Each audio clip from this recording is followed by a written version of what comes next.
Assalamualaikum warahmatullahi wabarakatuh.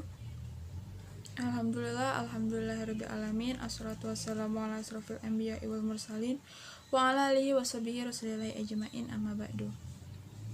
Teman-teman sekalian yang dimuliakan oleh Allah Subhanahu wa taala, hari ini saya akan membawakan materi tentang ketika boy band dan girl band menjadi idola seorang muslim. Oke. Saya langsung saja ya. Nah, ini ada dari surat Al-Ahzab ayat 21. Sesungguhnya pada diri Rasulullah SAW itu terdapat suri tauladan yang baik bagi kamu, yaitu bagi siapa yang mengharap rahmat Allah dan kebahagiaan hari kiamat dan ia banyak menyebut Allah.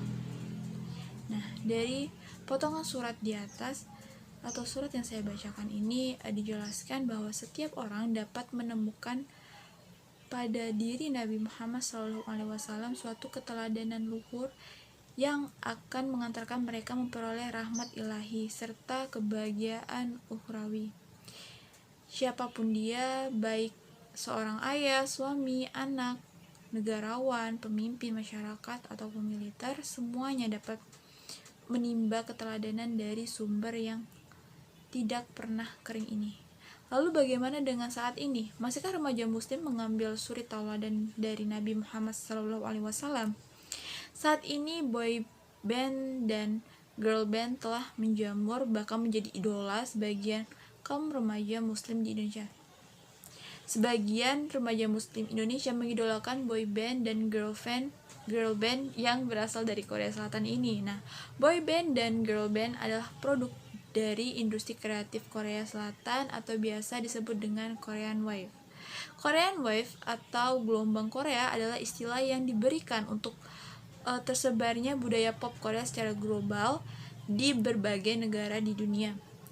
Korean Wave terdiri dari drama, musik, film, makanan, tempat wisata, bahkan budaya Korea. Aku termasuk dari salah satu remaja muslim yang mengidolakan boy band dan girl band dari negeri yang tersebut. Tapi aku tidak menjadi fans fanatik. Banyak dari remaja muslim Indonesia yang sangat fanatik dengan boy band atau girl band, mengidolakannya bahkan menjadi panutan bagi diri mereka. Para remaja mencontoh gaya rambut, berpakaian, hingga tarian mereka. Padahal seperti yang diterangkan oleh surat yang kita bahas tadi, bahwa seharusnya remaja muslim itu menjadikan Nabi Muhammad sebagai panutan atau teladan mereka. Ketika seorang remaja muslim menjadi fans fanatik dari girl band atau boy band, disitulah banyak hal yang tidak disadari telah mereka langgar dari sisi agama. Yang pertama itu ketika melihat boy band atau girl band yang disukai, para remaja langsung mencari segala sesuatu yang berkaitan dengan idolanya tersebut. Bahkan tak jarang dari mereka juga mengikuti cara berpakaian, tatanan rambut, hingga tarian mereka. Saat ini ada beberapa boy band dan girl band Indonesia tetapi tidak mencerminkan budaya Indonesia. Mereka cenderung mencontohkan boy band dan girl band Korea dengan rambut yang berwarna-warni, dengan pakaian yang minim, dan tarian yang tidak mencerminkan jati Indonesia yang mayoritas beragama Islam. Kedua, seperti ketika menonton konser atau konser suatu boy band atau girl band, remaja muslim banyak yang melanggar ajaran agama. Ditinjau dari segi pakaian, remaja berjilbab terkadang mengenakan baju yang tipis agar tidak kegerahan saat menonton konser. Dan bagi yang tidak berjilbab, tak jarang dari mereka memakai baju yang sedikit terbuka serta memadukan dengan bawahan hot pants. Konser umpamanya dilaksanakan pukul 7 malam, tapi para remaja datang ke tempat konser dari pagi, bahkan sebagian dari mereka melupakan sholat 5 waktu. Nah, ketiga adalah saat boy band dan girl band mengeluarkan lagu baru, maka sebagian dari remaja muslim yang fanatik akan langsung mencari lagu tersebut, lalu memutarnya berulang-ulang kali sampai hafal lagu tersebut. Sebagai seorang muslim, alangkah lebih baik jika kita menghafal menghafalkan tuh ayat Al-Quran.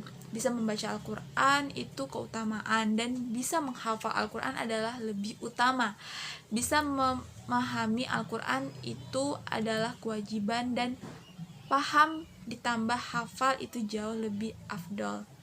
Keempat itu sangat sederhana, yaitu ketika sedang mendengarkan lagu yang disukai, terkadang sering melupakan panggilan azan, seakan remaja lupa pada Tuhan dan tetap mendengarkan lagu tersebut. Ketika menonton drama Korea di televisi ataupun di laptop, terkadang seorang muslim menunda waktu sholat dan juga tidurnya, seakan lupa hari esok dan terhanyut akan jalan cerita yang disajikan dalam drama tersebut. Waktu tidur terganggu dan berakibat pada aktivitas keesokan hari. Mengantuk dan mengikuti jam belajar tak bisa dielakkan lagi ya. Selanjutnya, aku tuh bukan orang yang sempurna. Terkadang aku juga sering melanggar ketentuan agamaku. Terkadang aku juga larut ketika lagi menonton drama dan mendengar lagu Korea, serta melupakan kewajibanku sebagai seorang muslim. Sekarang aku sadar bahwa sebagai seorang muslim yang harus jadikan sebagai teladan adalah Nabi Muhammad SAW, bukan yang lain. Mempunyai idola boleh, tapi tidak boleh menjadi fanatik dan melupakan jati diri kita sebagai seorang muslim. Ambil sisi positif dari seorang idola, belajar dari pengalamannya, bagaimana jatuh bangun serta kerja kerasnya sehingga bisa di posisi yang mereka sekarang ini. Nah, itu dia ceramah singkat dari saya. Bila ada salah kata, saya mohon maaf. Kepada Allah saya mohon ampun. Wabillahi taufiq wal hidayah. Wassalamualaikum warahmatullahi wabarakatuh.